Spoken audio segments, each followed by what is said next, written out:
مهم أوي كمان نظام الأكل، أكل صحّي، وخلاص استقر العالم كله على إن نظام البحر الأبيض المتوسط هو الأكل الصحّي.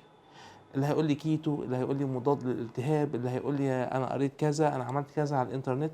المؤسسة الأمريكية للروماتيزم قالت إن أحسن غذاء لمرضى الروماتويد أو للمرضى اللي عندهم مشاكل في المناعة هو غذاء البحر الأبيض المتوسط. إيه بقى غذاء البحر الأبيض المتوسط ده؟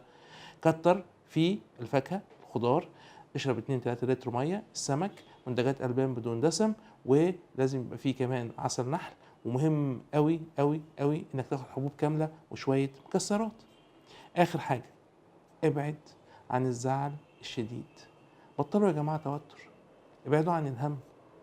لو عملت ال5 حاجات دول بإذن الله سبحانه وتعالى مستوى الروماتويد عندك مش هيعلى. أنا عارف إن هم مش سهلين، بس لازم نحاول، لأن الدراسات قالت إن اللي عملوا كده فرص ظهور الروماتويد عندهم قلت، ولو عندهم روماتويد فرص التحسن بتبقى كبيرة جدا.